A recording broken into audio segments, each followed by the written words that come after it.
Okay, quick vlog lang po ito. Wala po akong iba nakikita na example or perfect example na pwedeng ipagpalit ang mga napaka-importanting bagay or even eternal matters sa mga bagay na temporal o temporary, maliban po kay Iso. We know Iso, kung sino po siya. Ito po ay anak ni Rebecca at saka ni Isaac. Ano po? Sila po ay may anak na kambal, itong si Jacob at saka si Iso. Paborito po ni Rebecca, si Jacob, ganun po naman kay Isaac. Paborito po niya si Iso. No? Si Jacob, paborito ni Rebecca, ulitin ko. Tapos si Iso, paborito po ni Isaac. Yun po ang katotohanan doon. At kaya ko po nabanggit kanina na wala akong ibang makitang perfect example sa mga pwedeng ipagpalit ang eternal things sa mga temporal things maliban kay Iso. Dahil nung nasumpungan siya minsan na gutom, umuwi sa kanila, wherein nakita po niya ang kanyang brother na nagluluto ng food, no? Hoy, masarap ang iyong niluluto. Sabi niya, bigyan mo naman ako ng isang pinggan. Sige, kani Jacob, but you must give me your birthright. Then sabi naman ni Iso, what is that birthright means to me kung ako'y nagugutom? O yun na po sinasabi ko. Yung pagkagutom pong yan po yung tinatawag na tawag po ng laman pa rin yan, no? Dahil, yes, we need to eat, pero kumpara po doon sa napakahalaga na handa niyang i-let go yung kanyang birthright na napakahalaga kumpara sa pagkaroon ng kanyang sikmura na kapag kumain siya, mabubusog siya, and then later on, magugutom uli siya, mas pinili po niya yung temporal talaga. Ano po? And then later on, we found out sa Bible, naloko po siya eh. Nung kanyang kapatid na deceive siya, nagoyo siya dahil narinig po ni Rebecca, yung kanilang mother ng kambal, na i-bless na po ni Isaac, itong kanyang paboritong anak na si Iso. Pero sa isang condition din, maraming condition ng araw, ano?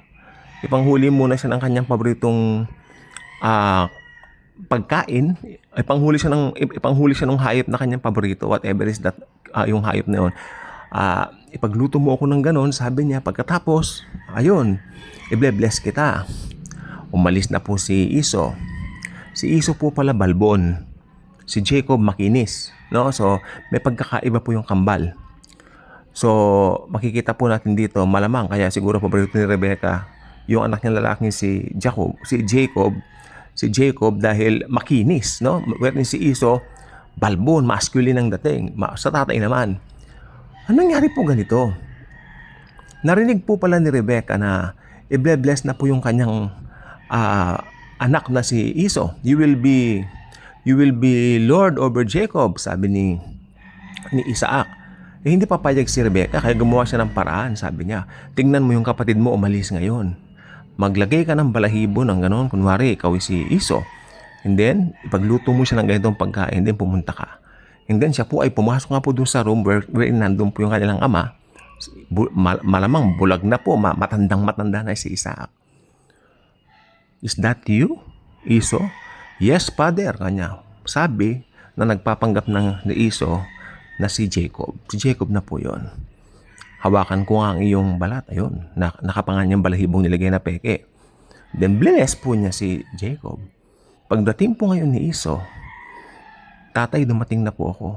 Sino yung bless ko kanina? Ayun pala si Jacob. Doon na po nangyari yun. Ganun po nangyari. So may deceiving factor pong nangyari. Ito po ay pinagtatalunan po ito ng maraming mga Bible scholars hanggang ngayon na yung mga lahi nila, di ba, ngayon nag-aaway-away regarding that. Pero hindi naman po yan ang ating topic. The topic we have right now is posible talaga, no? Napakalaking possibility, lalo na po sa panahon natin ngayon, mas maraming pipili sa mga temporal things kaysa sa eternal things, no? Especially po sa pagdating ng tribulation. Ito na po tayo. Ito ang pinaka-ultimate po niyan, the tribulation or the great tribulation instance. Dahil ang mangyayari po niyan, hindi na po makakabili, no? Hindi cannot buy and sell kung walang tatak ng beast, yung 666. So, ang mga tao noon, dahil mahal nila ang comfort, they will indeed really anong tawag dito? Take the mark. Pero kasi during that time, during the tribulation age, meron kasi mga magiging tribulation saints yan eh. Meron makakapagbasa ng Bible and then sila po ay matututo tungkol kay Lord Jesus and all that, Pero, darating po sila sa panahon ng pagpili. Ito po yung mga ito. Sila po yung mga, ito po yung sinasabi ni Jesus sa context na, sabi niya ganon, there will be great deceiving. Kaya, madi-deceive even the elect. Yung elect yung sa context po, yung elect doon ay mga Hudyo. Mga Hudyo po, mga Jews na makakakilala kay Jesus during that time. Kasi marami rin po mga Hudyo na makakakilala na kay Jesus during that time. Pero, matutukso po sila na magpatatak ng halimaw. Dahil nagugutom na po sila.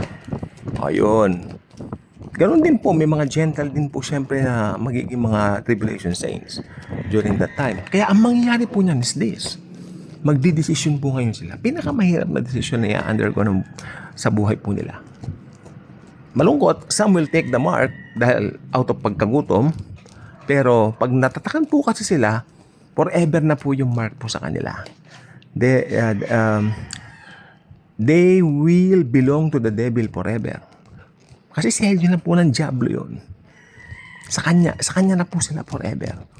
Dahil yung tatak ng beast, tatak po yun ng dragon talaga. Tatak ni Satanas yun.